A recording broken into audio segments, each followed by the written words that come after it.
గాక. హల్లెలూయా. దేవునికే స్తోత్రం చెల్లును గాక. మరి గడిచిన వారము మనము ఒక అంశాన్ని ధ్యానం చేస్తూ ఉన్నాం. ధారావాహికంగా పార్ట్ 1 ధ్యానించాం. పార్ట్ 2 ఈరోజు మనం ధ్యానించబోతా ఉన్నాం. ఏంటి మన అంశం? Praise and worship.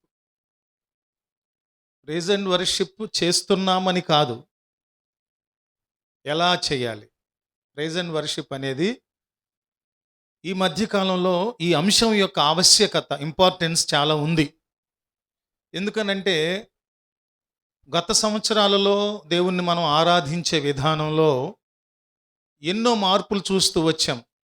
కొన్ని అనుసరించాం, ఇదే ఆరాధన విధానం అని. కొన్ని పాటిస్తూ వచ్చాం. ఇప్పుడు మార్పులు జరుగుతున్నాయి, గమనిస్తున్నాం. హృదయంలో సందేహాలు కలుగుతున్నాయి. ఇది ఏది నిజమైన ఆరాధన? ఎలా చేయాలి?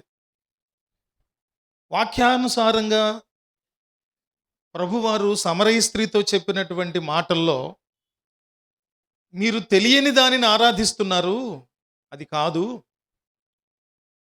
మీరు ఆ దేవుణ్ణి ఆత్మతోనూ సత్యముతోనూ ఆరాధించు కాలము వచ్చుచున్నది, అది వచ్చే ఉన్నది. మీరు ఇప్పుడు ప్రభువుని ఆత్మతో సత్యముతో ఆరాధించాలి. ఆత్మతో సత్యంతో ఆరాధించడం అంటే ఏంటి?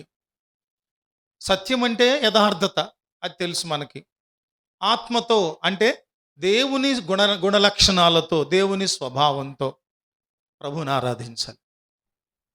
ఈ ఆరాధించే క్రమంలో మనము ఈ సాంఘిక మాధ్యమాల ద్వారా, సోషల్ మీడియా ద్వారా ఏమేమైతే వింటున్నామో, ఏమేమైతే గమనిస్తున్నామో, ఏమే పోకడలు కన్నులారా చూస్తున్నామో, ఆరాధించటము, సంగీత మహోత్సవము, లేకపోతే ఇంకేదన్నా అంటే కొన్ని ప్రామాణికాలు ఫిక్స్ చేశారు ఈ రోజుల్లో.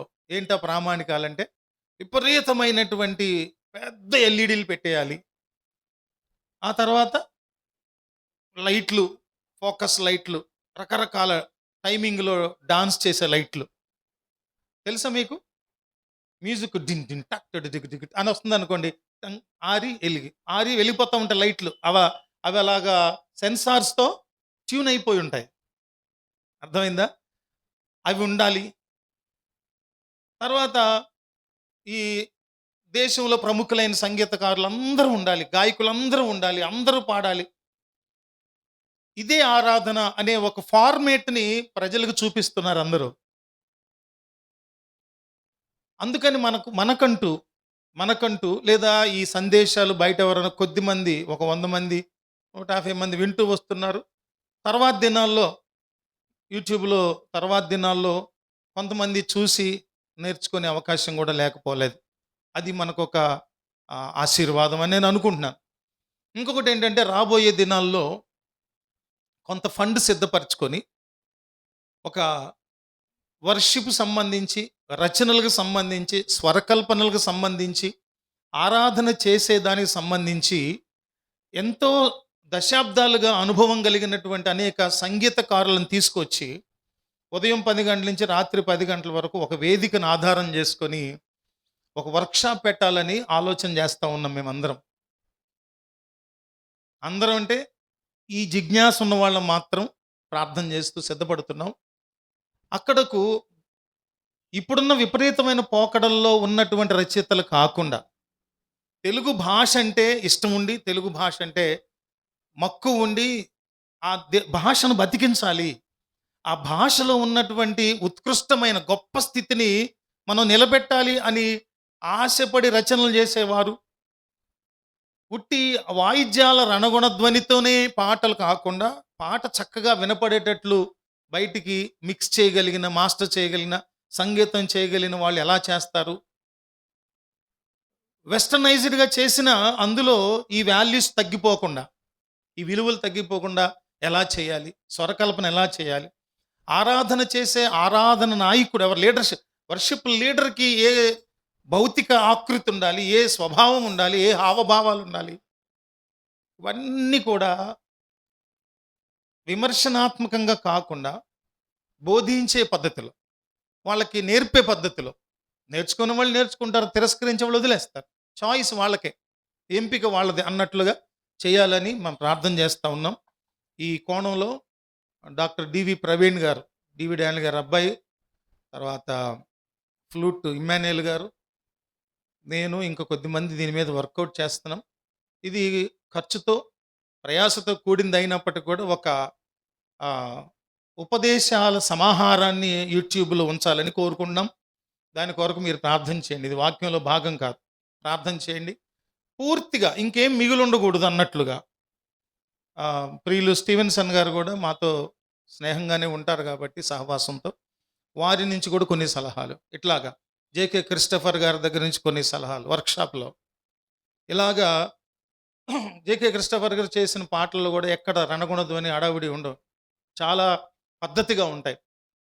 అందువల్ల ఈ వర్క్షాప్ కొరకు మీరు ప్రార్థన చేయండి. మనం ఇంకా వాక్యంలోనికి వెళదాం. జ్ఞాపకం చేసుకుంటే చాలా వచ్చేస్తూ ఉంటాయి, కానీ పోయిన వారం మనం ఏం ధ్యానం చేసాం ఒక్కసారి రీక్యాప్ ఏంటంటే ఆరాధన, స్తుతి ఆరాధన, ప్రైజ్ అండ్ వర్షిప్ అనే విషయంకి వచ్చినప్పుడు, వర్షిప్ అనేటటువంటి 7 అక్షరాలకు ఏమేమి భావాలు మనకు ఇవ్వబడ్డాయి లేదా సిద్ధపరిచారో వాటిని మనం ధ్యానం చేసాం. ఒకసారి చెప్తాను అది నేను. డబ్ల్యూ అంటే వెయిట్ అపాన్ ద లార్డ్, దేవుని మీద ఆనుకోవాలి, దేవుని మీద ఆధారపడాలి, దేవుని మీద ఆనుకోవాలి. ఓ డబ్ల్యూఓలో ఓ, offer our lives as a living sacrifice, సజీవ యాగముగా దేవునికి మన జీవితాలను సమర్పించుకోవాలి. Or rest in his presence, దేవుని సన్నిధిలో మనందరం సేద తీరాలి, విశ్రాంతి పొందాలి, నెమ్మదిని పొందాలి. అది కూడా ఆరాధనలో భాగంగా. ఎస్ వచ్చేప్పటికి sing unto him, sing unto the lord, దేవునికి పాడండి, కీర్తించండి, పాడి కొనియాడండి, గొప్ప చేయండి. H humble our lives before him, దేవుని ఎదుట, దేవుని కనుదృష్టి ఎదుట మనలను మనము తగ్గించుకుందాం, విధేయులుగా ఉందాం. తర్వాత ఐ ఇంటిమసీ విత్ గాడ్, దేవునితో అన్యోన్య సహవాసం, అవినాభావ సంబంధం కలిగి ఉండాలి దేవునితో. లోతైన సహవాస సంబంధం అంటే దేవునిని హత్తుకొని ఉండే సంబంధం. అంటే దగ్గరగా అంటే ఇంకేముంటుంది? తల్లి ఒక బిడ్డను బాగా దగ్గర తీసుకుందంటే అర్థం ఏంటంటే గుండెకి హత్తుకుంటుంది. మనకు దేవునితో మంచి ఇంటిమసీ ఉండటం అంటే దేవుని మనం ఏం చేయాలి? హత్తుకొని ఉండాలి. నువ్వు దేవుడిని ఎప్పుడు హత్తుకుంటావో దేవుడు నిన్ను కూడా హత్తుకుంటారు. దేవునికి నా వీపు చూపిస్తా, నేను దేవుని సహవాసంలో రాను, ఆరాధనకు రాను, నియామక సమావేశాలకు రాను, కానీ దేవునితో నేను సహవాసం కలిగి ఉంటానంటే అది అర్థవంతమైన విషయం కాదు. చివరిది పి, వర్షిప్లో పి, ప్లీజింగ్ హిమ్, దేవుణ్ణి సంతోషపరచాలి. దేవుణ్ణి సంతోషపరచడం అంటే బలులు, నైవేద్యాలు, అర్పణలు ఏమి చేయక్కర్లా. దేవుని సంతోషపరచడం అంటే ఆయనకు ఇష్టం వచ్చినట్లుగా, ఆయన చెప్పినట్లుగా, ఆయన నడవమన్నట్లుగా నడవటం. ఇవి వర్షిప్ సంబంధించినటువంటి 7 అక్షరాలకు రాయబడిన పదాల వెనుకున్న భావము. అది మనం గత వారం ధ్యానించాం. ఈరోజు ప్రపంచవ్యాప్తంగా చాలామంది వర్షిప్ లీడర్స్, ఆరాధన నడిపించే నాయకులు, సక్సీడ్ అయిన వాళ్ళు, సక్సీడ్ అవ్వటం అంటే అర్థం ఏంటంటే ఆరాధన చేయటంలో సఫలీకృతులయ్యి వేల మందిని, లక్షల మందిని దేవుని సహవాసానికి దగ్గర చేసినటువంటి వారు ఇచ్చినటువంటి కొన్ని కోట్స్, అంటే ప్రాముఖ్యమైనటువంటి వారి వాచకం, వారి నోటి నుంచి వచ్చినటువంటి కొన్ని ఏమనొచ్చు, కోట్స్ అంటే సూక్తులు అనొచ్చు. అంటే వారి నోటి నుంచి వచ్చిన ఉపదేశ సంబంధమైన మాటలు, భావగర్భితమైన మాటలు. ఎందుకు అంటే అవి మనము అప్లై చేసుకున్నప్పుడు, అవగాహన చేసుకున్నప్పుడు మనకు ఆరాధనను గూర్చినటువంటి మంచి అవగాహన కలుగుతుంది. ఇవన్నీ మన వ్యక్తిగత ఆరాధన సమయంలో, జీవితంలో అమలుపరుచుకోవలసిన విషయాలు. ఇంతకుముందు వినేటటువంటి సందేశాల్లాగా అది జీవన క్రమంలో, ప్రవర్తనలో, జీవితంలో, ఉద్యోగంలో, ప్రయాణంలో మన ప్రవర్తనలో తెచ్చుకోవలసిన మార్పులైతే, ఈ ఆరాధన అంశం ఏంటంటే ప్రతి ఆదివారం మనం అన్వయించుకోవలసినటువంటి సత్యాలు ఇవి, నేర్చుకునేవి. ఊరికే రేపు చూద్దాం, ఎల్లుండి చూద్దాం అని కుదరదు. ఏవైతే ఆరాధనను గూర్చిన అవగాహన కలిగించుకుంటున్నామో, వీటన్నింటినీ గూడా ఆరాధనలో మనం వాటిని ఏం జేయాలి? అమలు పరచాలి. అప్లై చేయాలి. ఈ వర్షిప్ అనే 7 మాటలు అక్షరాల్లో ఉన్న సెంటెన్స్ ఎవరైతే సిద్ధపరిచారో అద్భుతమైన ఆలోచనలు, వాటిలో ఉన్న భావాన్ని గ్రహించి అట్లా ప్రవర్తించాలి దేవుని సన్నిధిలో. ఈరోజు ఈ సఫలీకృతులైనటువంటి వారిచ్చిన కోట్స్‌ని కొన్నిటిని నేను సిద్ధపరిచాను. ఈ విషయాలు వీటితో పాటు సంఘములో, సమాజంలో, బహిరంగ సభల్లో వేల మందిగా, వందల మంది, వేల మంది, లక్షల మందిగా సమకూడినప్పుడు వాళ్ళు చాలామంది ఆరాధనలో ఇన్వాల్వ్‌మెంట్ అంటే పాల్గొనలేకపోతా ఉంటారు. ఉంటారు. అక్కడే ఉంటారు. ఆరాధనలో నడిపించే నాయకునితో ఏకీభవించలేరు. ప్రభువుని స్తుతించలేరు. ప్రభు ఆత్మతో మమేకం కాలేరు. ఆరాధన చేసేవాళ్ళంక చూస్తారు, గమనిస్తారు. ఓహో! ఇలాగ నేను చెయ్యాలి కాబోలు అనుకుంటారు. నేను ఆ భావనలోనికి వెళ్తే నేనే చేసేస్తాను ఆరాధన, ప్రభువుని ఆరాధిస్తాను. కాబట్టి నేను అలా చేస్తానని ఒక వ్యక్తిగత సంబంధ బాంధవ్యాన్ని దేవుని ఆత్మతో ఏర్పరచుకోవటం కాదు. వీళ్ళు చెయ్యరట్లా. ఎందుకు చేయలేరు? ఈ 2 విషయాలు ఈరోజు మనం ధ్యానం చేద్దాం. ఒకటేమో ఒకటేమో ఆ! ఆరాధన నడిపించే విషయంలో వర్షిప్ లీడర్స్ ఎవరైతే సఫలీకృతులయ్యారో వారి వారి జీవితాల్లోంచి చెప్పబడినటువంటి కొన్ని మూలమైనటువంటి ఆరాధన నిర్వచనాలను మనము ధ్యానం చేయటం మొదటిది. రెండవదేమో అనేక సమూహాలు ప్రభువుని ఆరాధించేటప్పుడు చాలామంది ఆరాధనలో పాల్గొనలేకపోతున్నారు. ఎందుకు పాల్గొనలేకపోతున్నారు? ఆ కారణాలు కొన్ని మనం ధ్యానం చేద్దాం ఇవాళ. చూడండి, ఒకటేంటంటే worship is an incredible privilege, not a religious duty. దీన్ని తెలుగులో ఆరాధన అనేది ఒక అపురూపమైన అవకాశం, అంతేగాని మతపరమైన కర్మకాండ కాదు. ఆరాధన అనేది ఒక ఇంక్రెడిబుల్ ప్రివిలేజ్, అంటే ఇది ఒక అపురూపమైన అవకాశం. దేవుని సన్నిధిలో మనం సమకూడటమే పెద్ద విషయం. ఏమో ఎక్కడికి ఏ పరిస్థితి మనకు కల్పించబడి ఎటో ఆరాధనలో పాల్గొనకుండా ఎటన్నా వెళ్ళిపోతామేమో, రాలేని పరిస్థితి ఏర్పడద్దేమో. కానీ ఆ పరిస్థితులు ఏమీ రాకుండా దేవుని సన్నిధికి మనం రావటం ఉందే, ఇలా మనం సమకూడటం ఉందే, అది గొప్పదైనటువంటి సంగతి, మామూలు సంగతి కాదు అది. ఎందుకనంటే జీవితంలో ఎన్నడూ విననటువంటి మాటలతో దేవుడు మనల్ని ఎన్కౌంటర్ చేస్తారు, మనం సంధిస్తారు దేవుడు. అంత గొప్ప టైం ఇది, అంత గొప్ప సమయం ఇది కదా. It's a great privilege. It's an incredible privilege, not a religious duty. అది ఒక మతపరమైన, అంటే ఆరాధనకు వద్దాంలే, వెళ్దాంలే, వెళ్ళాలి కాబట్టి, అలవాటుగా వెళ్ళాలి కాబట్టి, నలుగురితో పాడాలి కాబట్టి, కళ్ళు మూసుకుంటే కళ్ళు మూసుకోవాలి కాబట్టి, హల్లెలూయా అంటే హల్లెలూయా అనాలి కాబట్టి, ఇది ఒక మతపరమైన కర్మకాండ కాదు. నుంచోండి, కూర్చోండి, మోకరించండి, సాష్టాంగ దండం ప్రణామం చేయండి, ఎగరండి, గంతులు, ఇవన్నీ ఇది కాదు. ఇదేంటంటే దేవుడు ఒక మనిషిగా, దేవుని బిడ్డగా, రక్షింపబడిన బిడ్డగా, పరిశుద్ధుడిగా బతకటానికి తీర్మానించుకున్న వ్యక్తిగా దేవుడు మనకిచ్చిన గొప్ప అవకాశం, అపురూపమైన అవకాశం. దేవుని సన్నిధికి నువ్వు ఊరికే రాలా, ఉట్టినే కాలక్షేపానికి రాలా. నేనైతే రాలేదండి. I want to enjoy the presence of the lord. దేవుని సన్నిధిని నేను ఆనందిద్దాము, ప్రభువులో ఆనందిద్దాం, ఆరాధన చేద్దామని ఆశతో వస్తాం మేము. నా భార్య అయినా, నేనైనా, ఈ కుటుంబాలు, మనందరం కూడా అదే ఆశతో వస్తున్నాం. అందుకని ఈ స్టేట్మెంట్ అంటే worship is an incredible privilege, not a religious duty. అంటే ఆరాధన ఒక అపురూపమైన అవకాశమే తప్ప మతపరమైన కర్మకాండ కాదు. ఒక ఆయన చెప్పారు, నిజమేనా కాదా? అంటే మెకానికల్గా కాదు, కృత్రిమంగా వచ్చి నుంచోమంటే నుంచోవడం, కూర్చోమంటే కాదు. పూర్తిగా మనము దేవునిలో ఏమవ్వాలి?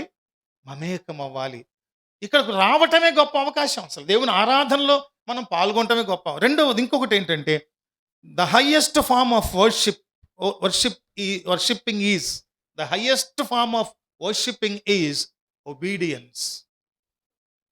దాన్ని నేను ఏమని పెట్టానంటే ఆరాధన ఉత్కృష్టమైన రూపం, మహోత్కృష్టం అనాలి.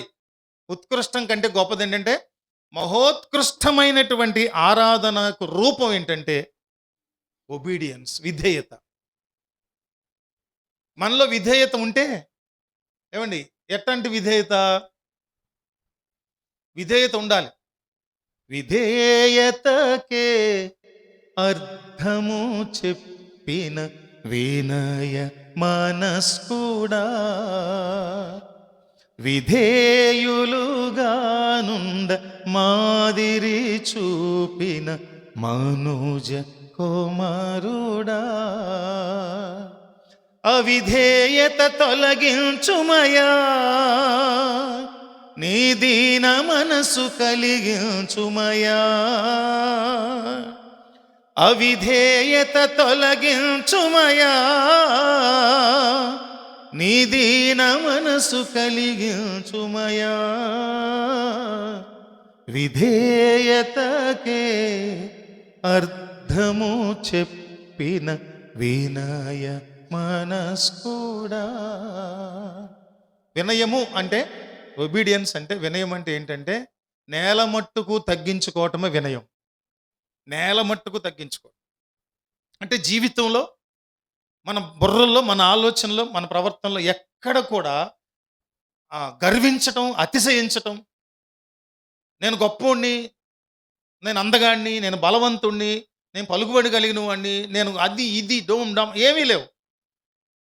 దేవుని ముందు మనము కేవలము నేల మట్టుకు తగ్గించుకుని విధేయులుగా ఉన్నాము అంతే. ఏ ఆధిక్యత లేదు. ఉంటే గంటే ఒకటే, దేవుణ్ణి కలిగిన దానిని బట్టి ఆయన స్తుతించడం, ఇదొక్కటే ఆధిక్యత. రాజవ్వన్ రాశారుగా, స్తుతి పాడేదనే ప్రతిదినము, స్తుతి పాడుటేనా అతిశయము. అతిశయించడానికి కారణం ఏదైనా ఉందా విశ్వాస జీవితంలో? ఒక్కటే, ఏంటది? దేవుణ్ణి స్తుతించడం. మిగిలినవన్నీ కూడా విధేయతలో ఏమైపోవాలి? నేల మట్టుకు అవి తగ్గించబడాలి. అది ఆరాధన అనేటటువంటి ఒక మహోత్కృష్ట రూపం ఏదైనా ఉంటే అదేంటంటే విధేయత. వర్షిప్కి వచ్చినప్పుడు, ఆరాధనకు వచ్చినప్పుడు మనలో ఒకసారి లోపల చూసుకొని, నేను గర్వంగా ఉన్నానా, అతిశయంగా ఉన్నానా, నాకు అన్నీ తెలుసు, అన్నీ వచ్చు అనే స్వభావంతో ఉన్నానా ఒకసారి చూసుకొని, అవి ఏమన్నా ఉంటే వాటిని ఎరేజర్తో చెరిపేయాలి. ఎరేజర్ ఏంటి తెలుసా? దేవుని వాక్యం. ఆ వాక్యంతో ఏం చేయాలి? దాన్ని ఏ ఆధిక్యతలు లేవండి మనకు, మనం ఎంతటి వారమండి, కేవలము నరమాత్రులము. తర్వాత ఇంకొకటి ఏంటంటే, the proof of worship is in the living but not in the singing. The proof of worship is in the living but not in the singing. ఇక్కడ అంటున్న మాట ఏంటంటే, ఆరాధనకు ఆధారము జీవన విధానమే కానీ పాడటంలో లేదు. పాడటంలో లేదు. చాలామంది అనుకుంటారు, గొంతంతా చించేసుకొని కీబోర్డ్స్లో ఎంత హైసులుతుందో ఆ సైజులో అని గట్టిగా పాడేసేస్తే ఆరాధన బాగా చేశానని అమ్మ అని కూర్చొని సాలి తీర్చుకుంటా ఉంటారే. ఇది కాదంట వర్షిప్ అంటే. ఆయన అంటున్న మాట ఏంటంటే, ఆరాధన గురించి ఆయన అంటున్న మాట ఏంటంటే, ఆరాధనకు ఆధారం ఏంటంటే జీవన విధానము. ఆరాధనకు ఆధారం ఏంటంటే లైఫ్ స్టైల్, నీ జీవన విధానం. అంటే ఏంటి? దేవుని దగ్గరకు వచ్చినప్పుడు నేను ఎట్లా అతిశయంగా గర్వంగా కాదు, విధేయులై వినయం కలిగిన వారుగా, లోబడిన వారుగా నీ జీవన శైలి నిన్ను ఆరాధనలో ప్రభువుతో నువ్వు మమేకమయ్యామని అర్థమయ్యేటట్లు చేస్తుంది ఎదటి వారికి. అంటే అర్థం ఏంటంటే, ఆరాధనకు మూలం లేదా ఆధారం లేకపోతే సాక్ష్యం ఏంటంటే జీవితమే కానీ నువ్వు పాడే పాట కాదు. ఆ మాటకొస్తే నీకంటే బాగా పాడేవాళ్ళు, నీకంటే బాగా ఇంకా హైశృతిలో పాడగలిగిన వాళ్ళు, నీకంటే మధురమైన గళాలతో పాడగలిగిన వాళ్ళు, నీకంటే వేగమైన టెంపోల్లో పాడగలిగిన వాళ్ళు, నీకంటే చాలా మాధుర్యమైన పాటలు రాయగలిగిన వాళ్ళు, పాడగలిగిన అబ్బో. ఎవడో సామెత ఉండేది పాత రోజుల్లో, ఎవరో ఉంటే తాడిని తన్నేవాడు అంటే దాని తలను తన్నేవాడు ఇంకొకటి ఉంటాడంటారంట. అది సామెత కరెక్టో కాదంటే, దేవుడిచ్చిన తలాంతులు కొందరి జీవితాల్లో అపరిమితంగా ఉంటాయి. ఎలా అవి వెళ్ళినాయి అంటే, మొదట్లో కొంచెమే ఉన్నప్పుడు వాటిని ఆ వ్యక్తులు రోజు అంచెలంచెలుగా వాటిని ఏం చేసుకున్నారు? అభివృద్ధి పరుచుకున్నారు. తలాంతులు స్టోరీ తెలుసుగా ఉపమానం. పిసినారోడు ఏం చేశాడంట? తీసుకెళ్ళి గోతిలో పాతి దాచిపెట్టాడంట. మిగిలిన వాళ్ళు ఏం చేశారు? వాటిని రెట్టింపు చేశారు. అందుకని పాట కాదబ్బాయి ఆరాధన అంటే. ఇంకో మాట మనం అనొచ్చు, పాట మాత్రమే కాదు ఆరాధన అంటే. అందుకని చాలా మందిలో ఈ మాట నేను చెప్పి ముందుకు వెళ్ళాలి. ఏంటి తెలుసా?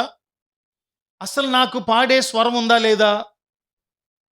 నాలో స్వతహాగా తాళము, శృతిలో పాడటం, తాళంలో పాడటం, భావంలో అంటే దాన్ని ఏమంటారు, ఫీల్ అవుతూ, ఎక్స్పీరియన్స్ అవుతూ పాడగలిగే టాలెంట్ ఉందా లేదా అని తెలుసుకోకుండా పాట మీద ఇష్టం ఉన్న వాళ్ళు బలవంతం చేస్తారు సేవకుడిని. అయ్యా నాతో పాడించు, నేను పాడతా రెడీగా, నన్ను పాడి.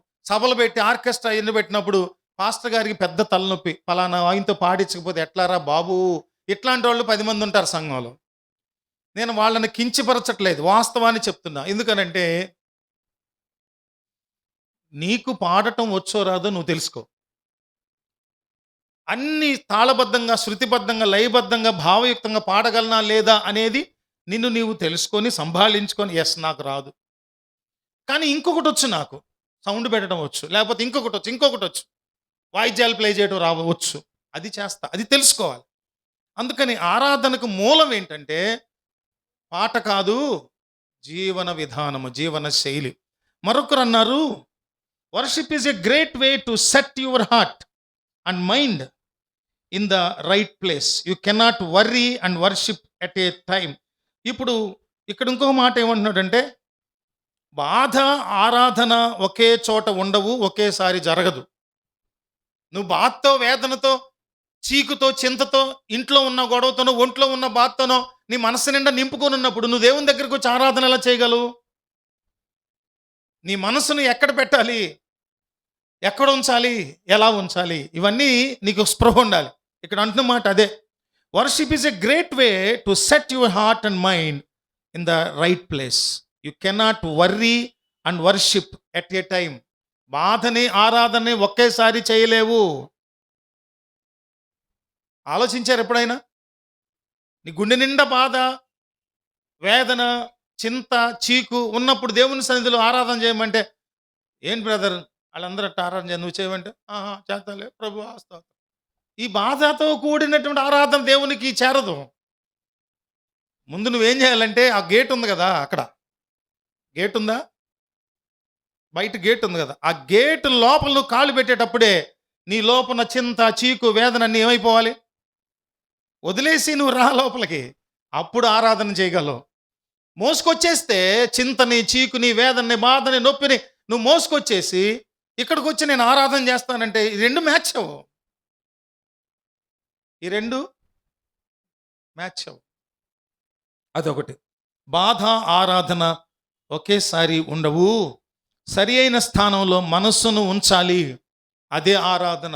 సరైన స్థలంలో, సరైన స్థానంలో నీ మనస్సును ఎలా ఉంచుకుంటున్నావు అనేది ఆరాధన.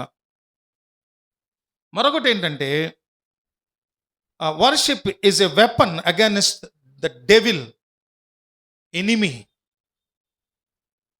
ఆరాధన అనేది ఎటువంటిదంటే సాతానుకు వ్యతిరేకమైన ఒక బలమైన ఆయుధం. ఎప్పుడు స్తుతులు చెల్లిస్తావో హృదయపూర్వకంగా, ఎప్పుడు ప్రభువును నువ్వు హృదయపూర్వకంగా ఆరాధన చేస్తావో, ఐక్య స్వరాలతో, ఐక్య గళాలతో నువ్వు ఆరాధన చేస్తావో, అక్కడ అపవాది గడికి ఒంట్లోంచి మంటలు పుడతాయి. వాళ్ళ పాదాల దగ్గర నుంచి మంటలు పుడతాయి. వాడు గసగసగసలు ఆడిపోతాడు. స్తుతిలోని శక్తిని మనము రిలీజ్ చేయాలి. ఆరాధనలో స్తుతిలోని శక్తిని ఏం చేయాలి? మనం రిలీజ్ చేయాలి. ఎప్పుడు రిలీజ్ అవుతుంది? ఈ సూత్రాలతో, ఈ విధానాలతో, ఈ పద్ధతులతో మనం ప్రభువుని ఆరాధించినప్పుడు మనలోంచి మన స్తుతి ద్వారా ఒక శక్తి, బలమైన శక్తి రిలీజ్ అవుతుంది. దానికి ఆ ఆయుధం ద్వారా, స్తుతి అనే ఆయుధం ద్వారా అన్ని సమస్యలు పటాపంచలైపోతాయి. అపవాది పన్నే కుతంత్రాలన్నీ నిర్వీర్యం అయిపోతాయి. అపవాది అయిన దుష్టుడు పెట్టేటటువంటి ప్రలోభాలన్నీ కూడా ఏమైపోతాయి? అంతరించిపోతాయి, నిర్మూలించిపోతాయి. మరొకటి చూద్దాం. ఆరాధన శత్రువైన అపవాది పాలిట ఆయుధం. మరొకటి, when U turn your worry into worship, God turn your battle into blessing. ఇది చాలామంది చెప్పింది, చాలా చోట్ల ఈ కోట్ ఇళ్లలో పెట్టుకుంటున్నటువంటిది. దాన్ని ఏమంటారంటే, నువ్వు నీ బాధను ఆరాధనగా మలుచుకోగలిగితే, నువ్వు నీ బాధను ఆరాధనగా మలుచుకోగలిగితే దేవుడు నీ యుద్ధాన్ని ఆశీర్వాదంగా మారుస్తాడు, నీ పోరాటాన్ని దీవెనగా మారుస్తాడు. దేవునికి మహిమ కలుగును గాక. ఏంటది? నువ్వు నీ బాధను, నీ నొప్పిని, నీ వేదనని, నీకున్నటువంటి ఆవేదనను ఎలా మార్చుకోవాలి? ఆరాధనగా మార్చుకుంటే వెంటనే దేవుడు ఏం చేస్తారంట? దేవుడు నీ యుద్ధాన్ని లేదా నీ పోరాటాన్ని ఆశీర్వాదంగా మారుస్తారు. నువ్వు ఒక మార్పు చేయి ముందు, వెంటనే దేవుడు ఇంకొక మార్పు చేస్తాడు. నీ బాధను ఆరాధనగా మార్చుకో. అంటే బయట వదిలిపెట్టామన్నాను కదా, చీకును చింతన వేదనని వదిలేసి లోపలికి వచ్చావో అంటే నువ్వు బాధను వదిలేసి ఆరాధనను ఆశ్రయించావో, ఆరాధన చేద్దాం, దేవునితో మమేకం అవుదాం అని నిర్ణయించుకున్నావో, అప్పుడు దేవుడు ఏం చేస్తాడు? నువ్వు బయట వదిలేసి వచ్చావే, ఏం వదిలేసి వచ్చావు? బాధని. దాన్ని నువ్వు తిరిగి మళ్ళీ వెళ్ళేటప్పటికి అక్కడ ఉండదు. అది ఏం చేయబడుతుంది? ఆశీర్వాదంగా మార్చబడుతుంది. దేవునికి స్తోత్రం కలుగును గాక. ప్రాక్టికల్గా జరగాలి, మనం అమలుపరచాలి. ముందు చెప్పానే, ఎప్పుడో విన్న సందేశాన్ని ఎక్కడో ప్రయాణంలో అమలుపరుచుకోవచ్చు ఒకవేళ తర్వాత రోజుల్లో. ఈ వాక్యాన్ని నా హృదయంలో దాచుకున్నప్పుడు, నా శ్రమలో బాధలో ఆ వాక్యం నాకు ఒక పరిష్కారం చెప్తుందని చెప్పినట్టు దావీదు భక్తుడు, మన జీవితంలో మన సందేశాలు ఆయా సమయంలో ఉపయోగపడతాయి. కానీ ఆరాధన గురించి మనం ధ్యానించే ఈ దినాల్లో ఈ అంశాలు, ఈ సంగతులు దేవుని సన్నిధిలో మనం వాటిని అమలుపరచాలి.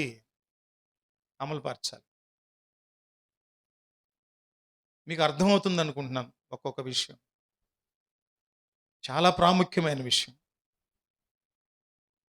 దేవునితో పద్మస్సు ద్వీపంలో అపోస్తలుడైన యోహాను భక్తుడు దైవ దర్శనాలు చూడటానికి ఏం జరిగింది? ఏ స్వభావంలోనికి వెళితే పరలోకానికి ఆ దర్శనాలు చూడటానికి దేవుడు తీసుకువెళ్ళారంటే, ఆత్మవశుడనై ఉండగా. ఆయన అంటున్న మాట రాసినప్పుడు ఏమంటాడు? నేను ఆత్మవశుడనై ఉండగా. ఆత్మవశులుగా ఉండటమే ఆరాధన అంటే. దేవుని ఆత్మ పరిధిలోకి వచ్చేసామో లేదో మనం.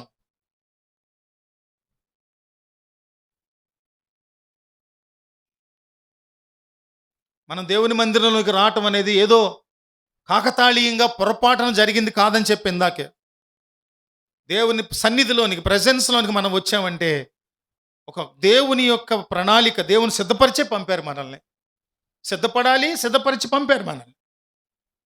అలా సిద్ధపరిచి పంపినప్పుడు ఆ సమయాన్ని ఎలా సద్వినియోగపరచుకుంటున్నాం మనం? From the first minute to end minute, చివరి ముగింపులో ఉన్న లాస్ట్ మినిట్ ఉంది, అప్పటి వరకు మనం దేవుని ఆధీనంలో, స్వాధీనంలో ఉండాలి. నువ్వు నీ బాధను ఆరాధనగా మలుచుకుంటే దేవుడు నీ యుద్ధాన్ని ఆశీర్వాదంగా మార్చేస్తాడు. మరొకటి కూడా చూద్దాం. Worship is simply giving God his breath back. నన్ను భలే కదిలించింది ఈ మాట. ఇదేంటంటే, worship is simply giving God his breath back. దేవుడు మనల్ని నిర్మించినప్పుడు, తన చేతులతో మనల్ని నిర్మించినప్పుడు మనలో ఏముంచారంట? జీవవాయువును తన నాసికారంధ్రంలో, మనిషి నాసికారంధ్రంలో దేవుడు ఊదినప్పుడు మనిషి జీవించే ప్రాణి అయ్యాడు. మనలో జీవం ఉంది. ఆ జీవం ఎవరిది? దేవునిది. ఆరాధించడం అంటే ఏంటంటేనంట, తిరిగి మనలో ఉన్న శ్వాసను, మనలో ఉన్న ఊపిరిని, మనలో ఉన్న జీవాన్ని తిరిగి మరలా దేవునికి ఇవ్వటం అంట ఆరాధన అంటే. దేవునికి స్తుతి కలుగును గాక. నన్ను కదిలించిన ఇవన్నీ కూడా ఇంతకుముందు చెప్పుకున్నామే. నువ్వు నీ బాధను ఆరాధనగా మలుచుకుంటే, when you turn your worry into worship, God turn your battle into blessing. ఇది worship is simply giving God his breath back. ఆయన మనలో ఉంచిన ఊపిరిని, జీవాన్ని, వాయువును తిరిగి దేవునికి ఇవ్వటం అంట వర్షిప్ అంటే. ఎంత గొప్ప అనుభవం అండి అది. అంటే అర్థం ఏంటంటే, ఇంకొక మాటలో సింపుల్గా, ప్రాణప్రదముగా దేవుణ్ణి సేవించుట. ఆరాధన అంటే ఏంటంటే ప్రాణప్రదంగా. అంటే అర్థం ఏంటి? నీలో ఉన్న ప్రాణము, జీవవాయువు ఉందే, ఆ బ్రెత్ని, ఊపిరిని తిరిగి మరలా దేవునికి ఇస్తామంట. ఎంత గొప్ప అనుభవం అండి అది.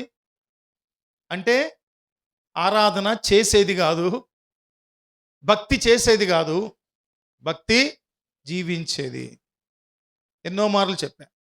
శరీరాలతో పని చేసినట్లు, చూసినట్లు, చేసినట్లు కాదు భక్తి అంటే. శ్వాస పీల్చినట్లు. ఈ శ్వాస అనేది ఆగితే చచ్చామే. భక్తి మనలో ఎలా ఉండాలంటే ప్రాణప్రదమైనదిగా ఉండాలి. అంటే అర్థం ఏంటంటే ఆయన మనలో ఉంచిన శ్వాసను తిరిగి మరలా ఆయనకి ఇచ్చేయటం. అంటే అర్థం ఏంటి తెలుసా? ఏమవ్వాలి? బ్లడ్ డొనేషన్ క్యాంపులు పెట్టినప్పుడు రాస్తాం ఏమని? రక్తదాతలంటే ప్రాణదాతలే అని. రక్తమే ప్రాణం కదా, బైబిల్లోనే చెప్పబడింది. పాత నిబంధనలో రక్తమే ప్రాణం. సో రక్తం ఇస్తున్నారంటే ఏమి ఇస్తున్నారన్నాము? ప్రాణం ఇచ్చేస్తున్నారన్నామే. ఆరాధన అంటేనంట దేవుడు నీలో ఉంచిన జీవవాయువును తిరిగి మరలా ఆయనకి ఇవ్వటం అంట. హల్లెలూయా, దేవునికి స్తుతి కలుగును గాక. మరొక కోట్ కూడా చూద్దాం. అదేంటంటే worship is believing hearts response to the work of the Holy Spirit. Work of the Holy Spirit, not an emotional response to the quality of music. అంటే పరిశుద్ధాత్ముని కార్యానికి హృదయంలో స్పందించకుండా శ్రేష్టము అనిపించే సంగీతానికి స్పందించటము ఆరాధన కాదు. నేను మొదట్లో చెప్పానే, శ్రేష్టమైన మ్యూజిక్ అంటే ఉదాహరణకి ఇందాక చెప్పిన దానికి కొంచెం భిన్నంగా ఇంకోటి ఏంటంటే, ప్రపంచంలోనే ది బెస్ట్గా వాయించే సంగీతకారులు ఉంటే, ఒకవేళ మంచి వయలినిస్ట్, వాడికంటే గొప్పోడు లేడు అనుకుందాం. మంచి టాప్ సింగర్, ఆయన కంటే బాగా పాడేవాడు, అంతకంటే మధురమైన స్వరం ఇంకొకటి లేదనుకుందాం.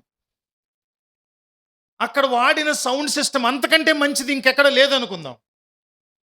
అలాగే మిగిలిన వాయిద్య కళాకారులు అందరూ ఉన్నారనుకుందాం. వీళ్ళందరూ ఇక ప్రపంచంలో వీళ్ళకంటే పెర్ఫామ్ చేసేవాళ్ళు లేరనుకుందాం.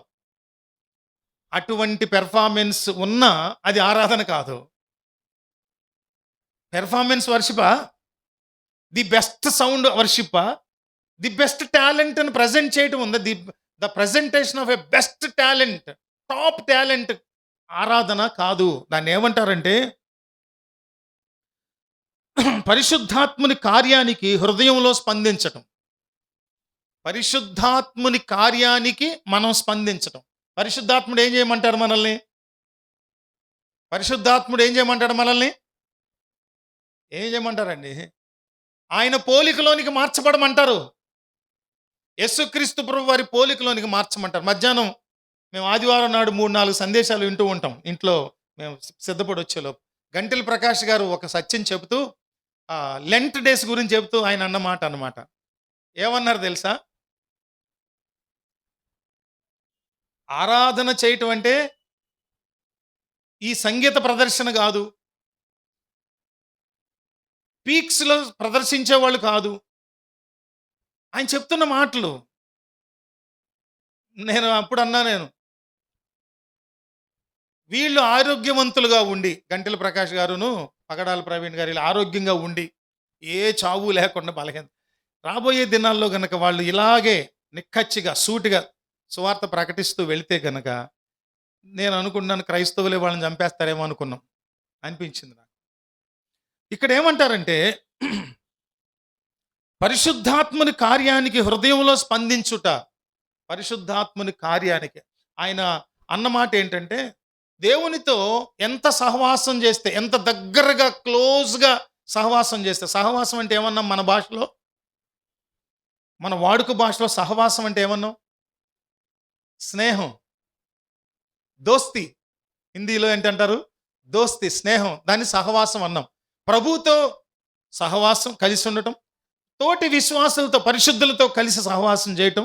అలా చేస్తూ పోతే ఏమవుతుందని రిజల్ట్ చెప్పారంటే ఆయన పడాల ప్రవీణ్ గారు, అది వాస్తవం. ఏంటంటే మనలో యేసుక్రీస్తు ప్రభు యొక్క పోలికలు పూర్తిగా వచ్చేస్తాయి. పరిశుద్ధాత్మునితో మనము సహవాసం చేయటానికి మనం ఇష్టపడితే ఏమవుతామంట? ఆయన పోలికలోనికి మార్చబడిపోతామంట. అది దీని సారాంశం. పరిశుద్ధాత్ముని కార్యానికి హృదయంలో స్పందన కలగాలి.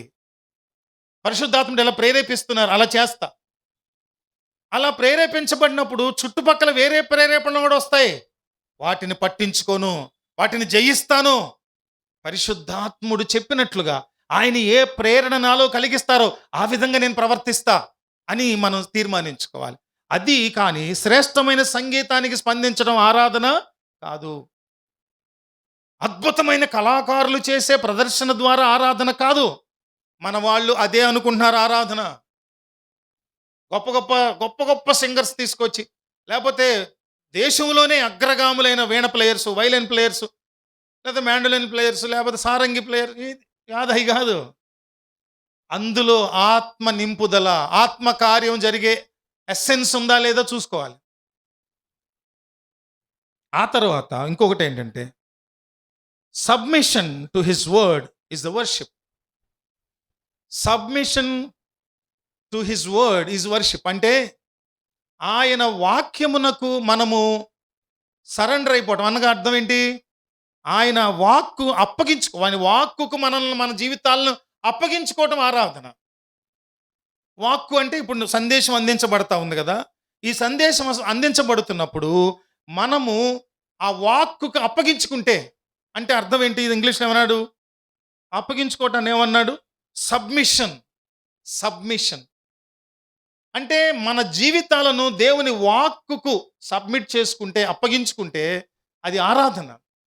అంటే వాక్యం మొదలైన దగ్గర నుంచి పరిశుద్ధాత్మ దేవుడు ఏం మాట్లాడతారు, ఈ లేఖనం ద్వారా, ఈ సత్యం ద్వారా నాతో ఏం మాట్లాడతారు, ఆశతో, ఆత్రుతతో, రెండవ ఆలోచన లేకుండా మన దృష్టికోణం అంతా కూడా 100కి 100 దేవుని మాట మీద, దైవజనుడి నోట నుంచి వచ్చే ప్రతి మాట ద్వారా నేను కట్టబడాలి, నేను కదిలించబడాలి, నేను హితవును పొందాలి, నేను హెచ్చరిక పొందాలి, పరిశుద్ధాత్ముని ఆలోచనలు నా జీవితంలో ఏమై ఉన్నాయో వాటిని నేను గ్రహించాలి, అట్లానే ప్రవర్తించాలని రెండవ ఆలోచన లేకుండా, దేనిని మన దగ్గర రానివ్వకుండా అక్కడ అంటున్న మాట ఏంటంటే, submission to his word is true worship. నిజమైన ఆరాధన ఏంటి తెలుసా? దేవుని వాక్కుకు నిన్ను అప్పగించుకో. వాక్కు మనల్ని హెచ్చరిక చేస్తుంది, గుచ్చుతుంది, కత్తిలా గుచ్చుతుంది హృదయంలో. నీ పాపాన్ని మార్చుకో అని దేవుని మాట గట్టిగా గద్దించి పొడుస్తుంది. అప్పుడు నా గురించి కాదులే, ఇది పక్కోడి గురించి. ఆడి మీద నీ కోపం, అసూయ ఉంటుంది, ఆ సహోదరి మీద, సహోదరుడి మీద. మనోళ్ళు ఇటు ఇటు వెళ్ళిపోమ్మా, ఆ వాక్కు దైవజనుల నోటి నుంచి ప్రభు పంపిస్తున్నాడు, ఈ వాక్కు పక్క ఆవిడ దగ్గరికి వెళ్ళిపో, ఆవిడకే ఇది, నాకు కాదు. ఈ జబ్బు, ఆ జబ్బు ఆరాధన భావనను మనలోంచి తీసివేస్తుంది. ఇది జబ్బు. అదే దేవుని సన్నిధికి వచ్చిన తర్వాత కూడా అది కలిగి ఉంటే ఎంత అన్యాయం అండి.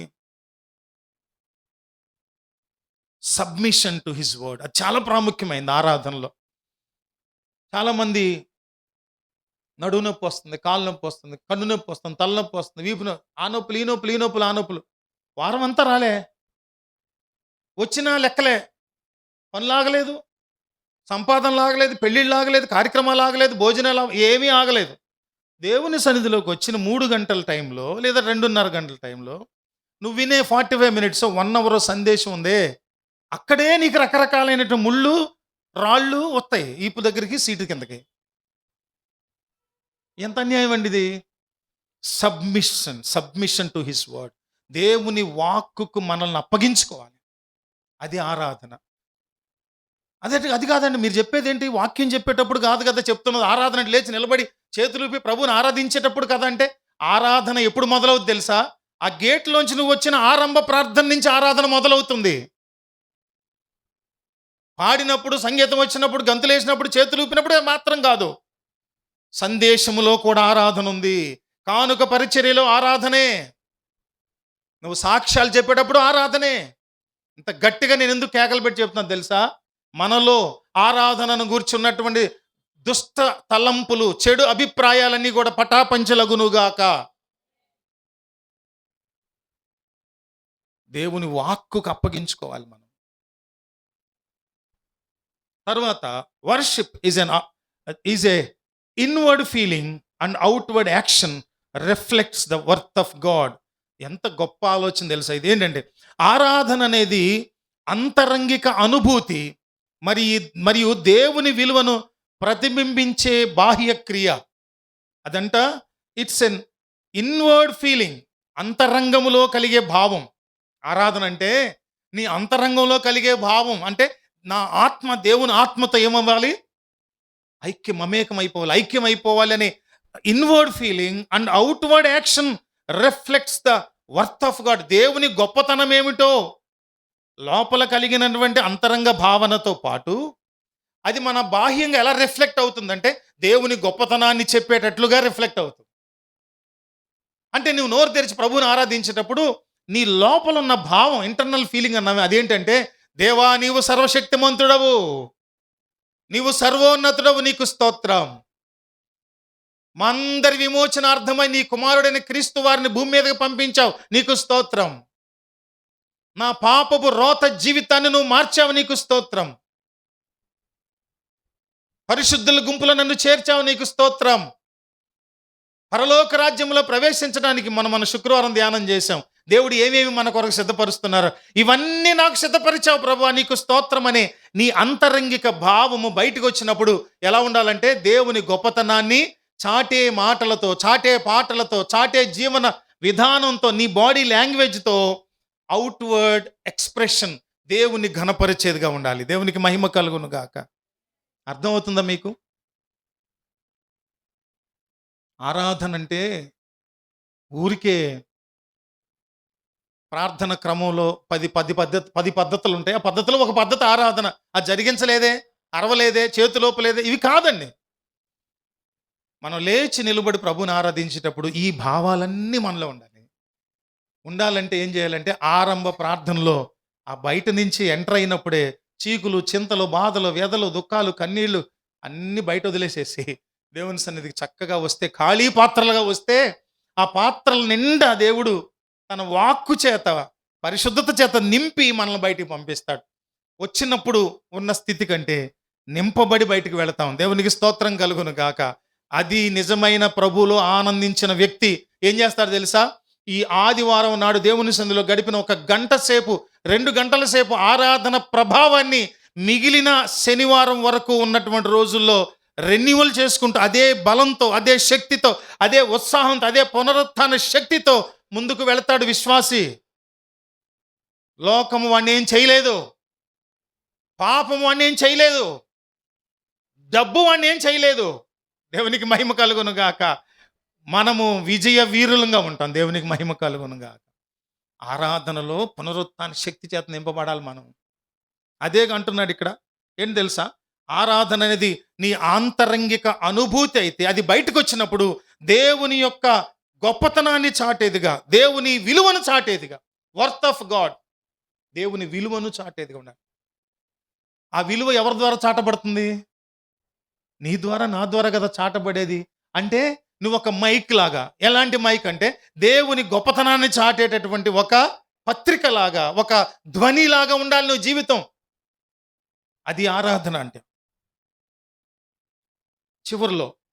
చివరిలో worship is our response to God's love. దేవుని ప్రేమకు మన ప్రతిస్పందనే ఆరాధన. నీలో దేవుని ప్రేమ ఉంది, అనుభవించాను, అనుభవిస్తున్నాను. ఆయన ప్రేమ వల్లే పోషించబడుతున్నాను, ఆయన ప్రేమ వల్లే సంరక్షించబడుతున్నాను, ఆయన ప్రేమ వల్లే ఉపదేశం పొందుతున్నాను, ఆయన ప్రేమ వల్లే సమాజంలో, సంఘంలో పరిశుద్ధులతో పాటు బతుకుతున్నాను అనేటటువంటి ఆలోచనతోనే మనం దేవుని సన్నిధిలో ఉన్నప్పుడు అది దేవునికి ఇష్టమైన నిజమైన ఆరాధన. Worship is our response to God's love for me. నా కొరకు దేవుని ప్రేమ ఏమైతే ఉందో, గాడ్స్ లవ్ ఫర్ మీ, మనపై దేవుడు చూపించిన ప్రేమకు ప్రతిస్పందన ఆరాధన. మనపై దేవుడు చూపిన ప్రేమకు ప్రతిస్పందనే ఆరాధన. ఇది వింటూ ఉన్న సమయంలో ఇప్పుడు మనం సుమారుగా ఒక 50 నిమిషాలు వింటూ వస్తున్నాం. ఆరాధన గూర్చినటువంటి నాకు కొంచెం అవగాహన కలుగుతుంది. నేను ఇంతకుముందు చేసిన ఆరాధనకి ఈ మాటలు వింటూ ఇలా చేయాలి ఆరాధనని వింటున్నప్పటికీ వ్యత్యాసం నాకు తెలిసింది. అర్థమవుతుందా? కాబట్టి నెక్స్ట్ నేను దేవుని సన్నిధిలో గడిపే సమయం ఈ విధమైనటువంటి సంస్కరించబడినటువంటి భావాలతో కూడిన నిజమైన వాక్యాధారమైన పరిశుద్ధాత్మ దేవుడు ఇష్టపడే ఆరాధనను నేను చెయ్యాలి అనే ఆశ ఎంతమందిలో కలుగుతుంది? మీ కుడి హస్తం చూపించి దేవుని స్తుతించండి. దేవునికి మహిమ చెల్లును గాక. ఆమేన్.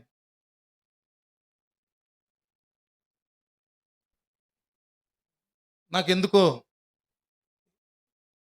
ప్రజలు ఆరాధించకపోవటానికి గల కారణాలు ఏంటి అనేవి చెప్పాలని అనిపించట్లేదు. ఈ వారం వదిలేద్దాం. ఇంతవరకు చాలు అనిపిస్తా ఉంది నాకు. పరీక్షించుకోవాలి మనం. ఆ మాటకొస్తే విశ్వాసిగా మార్చబడిన తర్వాత, అనగా ప్రభువులో ఆయన బిడ్డగా మనము అంగీకరించబడిన తర్వాత, మనందరం ఆయన రక్తంలో కడగబడిన తర్వాత చేసిన ఆరాధనలు ఎన్ని సంవత్సరాల నుంచి ప్రభువుని ఆరాధన చేస్తున్నాం. గతంలో ఆరాధన సమయానికి మనం లేదు కదా. చిన్నప్పటి నుంచి ఆరాధనకు ప్రత్యేకంగా ఒక సమయం గడిపించి మనకు ఆరాధన ఉందా? లేదు కదా. హల్లెలూయా కూడా చెప్పేవాళ్ళం కాదు కదా. హల్లెలూయా అంటే దేవునికి స్తుతి కలుగు, అంటే నా ఉద్దేశం ఆరాధించేటప్పుడు దేవునికి మహిమ కలుగును గాక అని హల్లెలూయా కూడా చెప్పేవాళ్ళం. అందులో ఒక భాగం. అది కూడా లేదు మన జీవితాలకు. అంటే ఎంత సమయం దేవునికి కృతజ్ఞత చెల్లించకుండా కేవలం నామమాత్రంగా దొర్లుకుంటూ వచ్చేసాం మనం ఈ భక్తిలో దశాబ్దాల పాటుగా.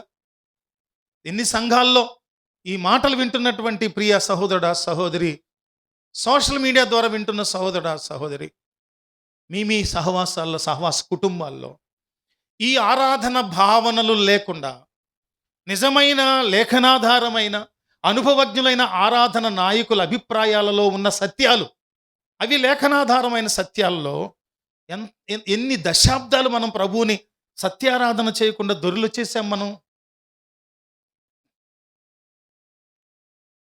అందుకని మనందరం లేచి నిలుబడి, బైబిల్ పక్కన పెట్టేసి అందరం లేచి నిలుబడి, ఆయన సృష్టించకపోతే మనం ఎక్కడున్నాం? ఎక్కడ వాళ్ళం? ఆయన ప్రేమ చూపించి మనం క్షమించకపోతే మనం ఏమైపోయే వాళ్ళం? ఆయన కరుణ కటాక్షాలు, జాలి, దయా, కృప మన వెంట రాకపోతే మనం ఏమైపోయే వాళ్ళం? ఇదిగో ఈ విధమైన ఈరోజు మనం విన్నటువంటి, గత వారం విన్నటువంటి సందేశాలు, రేపు వినబోతున్న సందేశాలు, వీటన్నిటిలోంచి నిజమైన ఆరాధన ఇది అని మనం తెలుసుకున్న తర్వాత, ఈ విధంగా నేను ఇంతకాలం దశాబ్దాల కాలం ఆరాధన చేయకుండా వచ్చేసానే అనే బాధ నాలో మనలో కలగకపోతే ఈ విధమైన ఆరాధనలోనికి రాలేం మనం రేపొద్దున. పరీక్షించుకుందామండి ఒకసారి మనల్ని మనం. ఎలా వచ్చేసాం మనం? ఎలా వచ్చేసాం? కేవలం ఆచారంగా, కేవలం ఎవరో పద్ధతులు పెట్టినటువంటి పూర్వీకుల ఆచార పద్ధతుల ప్రకారం వచ్చేసాం. కర్మకాండలు, పద్ధతులు, క్రియలు అవేనా దేవుడు కోరే ఆరాధన? ప్రభువు కోరే ఆరాధన, తండ్రి కోరే ఆరాధన. తండ్రికి మనం ఇచ్చే ఘనత, మనం ఇచ్చే హానర్, మనం ఇచ్చేటటువంటి ఆ కీర్తి ప్రభావములు ఏవి ఏవి ఎక్కడున్నాయి? మనమే కదా ప్రభుని ఆరాధించే సాధనాలం.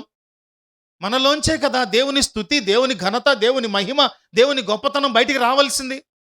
అదే కదా పరిశుద్ధాత్ముడు కోరుకునేది.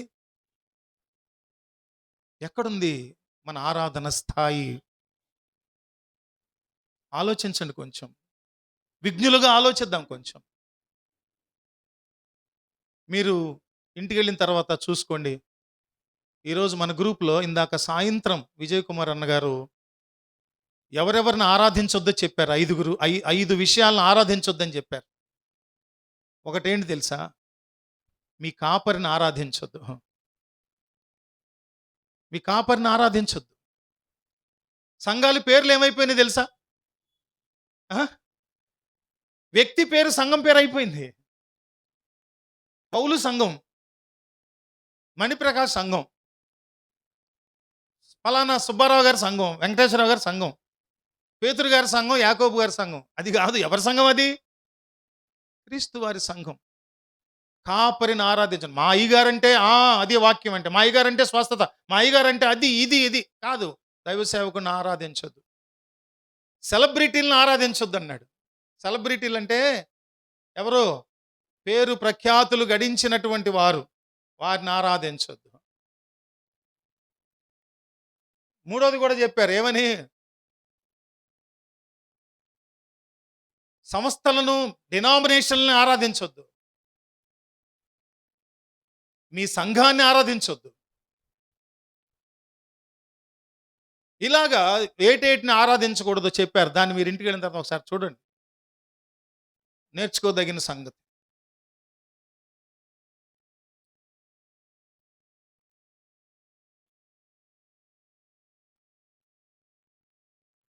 కళ్ళు మూసుకొని రెండు హస్తాలు చాపి మనోనేత్రాలు తెరుచుకొని ప్రభు సన్నిధిలో, ప్రభువా, నిజమైన ఆరాధన ఎన్నో ఎన్నో ఎన్నో భావాలు మమ్మలను ఆరాధన చేయటంలో బలపరిచేవిగా, సత్యమైన నిజమైన ఆరాధనలో నిలబెట్టేవిగా, కృతజ్ఞత భావాన్ని బాగా వెల్లడి చేసేవారిగా ఉండేట్లుగా చేస్తున్నాయి. లార్డ్, ఎన్నో దశాబ్దాల కాలం మేము వ్యర్థంగా గడిపేశాం. ఇదే ఆరాధన అనుకున్నాం, ఇదే నిజమైన సత్యారాధన, ఆత్మారాధన అనుకున్నాం ప్రభువా. అది కాదని అర్థమవుతుంది మాకు. ఏమేం చేయవలసింది ఎంతో ఉంది ఆరాధన అని మాకు అర్థమవుతుంది ప్రభువా. పరిశుద్ధాత్మదేవ, మేము ఎలాగోలా పెరిగాం, కానీ ఇప్పుడు జ్ఞాన హృదయం పొందుకున్నాం. మా పిల్లలను కూడా మేము ఇక మీద నుంచి ఈ భావజాలంతో నీకిష్టమైన ఆరాధన చేసేవారిగా మేము పెంచుతాం ప్రభు అని తీర్మానించుకుందాం.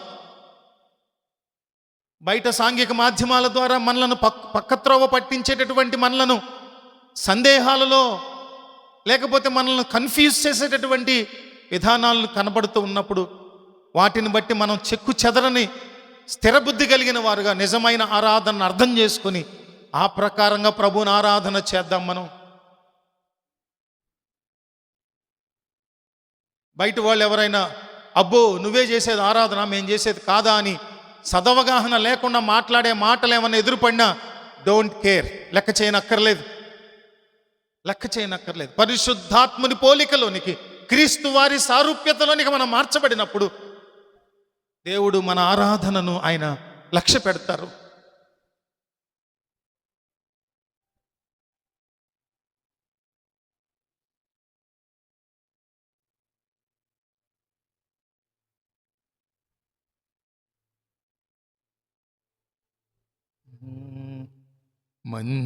మంచిలేని వంచకుడనై యుండగా పంచితివి నీ మధుర ప్రేమను మెస్సయ్యా. మంచిలేని వంచకుడనై యుండగా పంచితివి నీ మధుర ప్రేమను మెస్సయ్యా. దివ్యమగుని చరణముల చెంత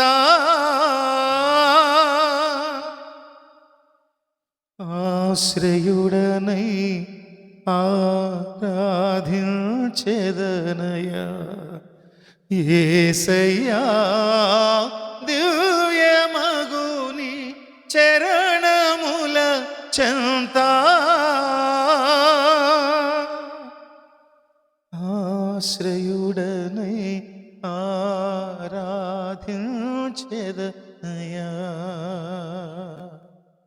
నీ సిలువ మరణముతో ఆ పునరుత్థానముతో, నీ సిలువ మరణముతో ఆ పునరుత్థానముతో యేసయ్యా, యేసయ్యా విమోచించితివి, నీ బలము నింపితివి. యేసయ్యా, యేసయ్యా విమోచించితివి, నీ బలము నింపితివి. అందరూ రెండు హస్తాలు చాపి ఆరాధనా ఆరాధనా ఆరాధనా ఆరాధనా. ఆత్మతో సత్యములతో ఆరాధనా.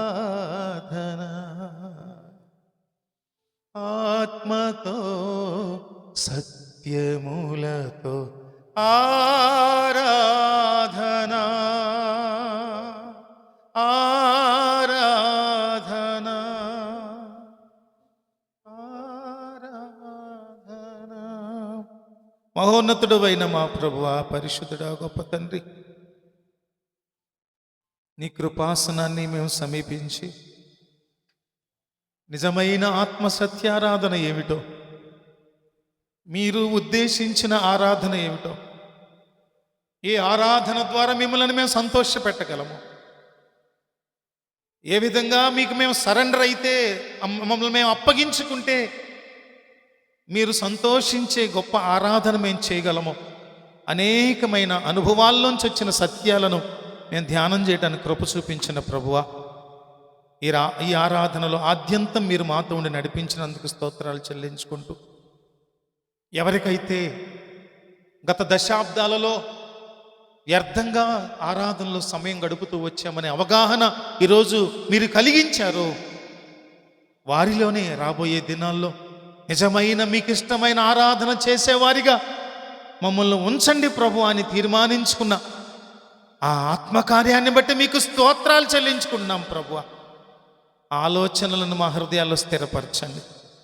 ఎందరైతే ఈ సందేశాన్ని వింటూ బలపరచబడుతున్నారు, వారికి కూడా కావలసిన అవగాహన జ్ఞానాన్ని ఇచ్చి రాబోయే దినాల్లో ఈ ఆలోచనల ద్వారా మేమందరము మిమ్మలను సత్యముతోనూ ఆత్మతోనూ విరిగి నలిగిన హృదయముతోనూ శరీర ప్రాణాత్మలను ఐక్యపరచి మిమ్మలను ఘనముగా ఆరాధించు వారిగా మా ఆత్మ మీ ఆత్మతో మమేకమగునట్లు కృప చూపించమని, ఆరాధకు హాజరైన ప్రతి బిడ్డను, ప్రతి కుటుంబాన్ని నిండారుగా మెండుగా దీవించి ఆశీర్వదించమని, మా ముందున్నటువంటి స్వార్థ పరిచర్యలు కానీ, సంగీత పరిచర్యలు కానీ, గృహదర్శన పరిచర్యలు కానీ అన్నింటినీ మీరు ఆశీర్వదించి నడిపించి మీకు ఇష్టలుగా మమ్మల్ని నడిపించి సిద్ధపరచమని యేసయ్య నామములో వేడుకొనుచున్నాము తండ్రి, ఆమేన్. ప్రభువారు శిష్యులకు నేర్పించిన పరలోక ప్రార్థన చేద్దాం. పరలోకమందున్న మా తండ్రి, నీ నామం పరిశుద్ధపరచబడును గాక, నీ రాజ్యము వచ్చును గాక, నీ చిత్తము పరలోకమందు నెరవేరుచున్నట్లు భూమి యందును నెరవేరును గాక. మా అనుదిన ఆహారం నేడు మాకు దయచేయండి. మా ఎడల అపరాధములు చేసిన వారిని మేము క్షమించి ఉన్న ప్రకారం మా అపరాధములను క్షమించండి. మమ్మ శోధనలోనికి తేక దుష్టు నుంచి తప్పించండి. రాజ్యము, శక్తి, మహిమ నిరంతరము నీవయ్యున్నవి తండ్రి. మన సృష్టికర్తయ్యకు తండ్రి ప్రేమ, కుమారుడైన క్రీస్తు వారి కృప, పరిశుద్ధాత్మ దేవుని నిత్య అన్యోన్య సహవాసం కూడిన మనకును సకల పరిశుద్ధులకును నిజమైన ఆరాధన స్వభావాలను ఎరిగినటువంటి సకల ప్రజలకును సదాకాలము తోడైన నడిపించి మహిమ, ఘనత, ప్రభావములను ఆరోపించుకొనుగాక. యేసు రక్తమే శిలువ రక్తమే ప్రభు యేసు నామమునకు సంపూర్ణ విజయం. ఆమేన్.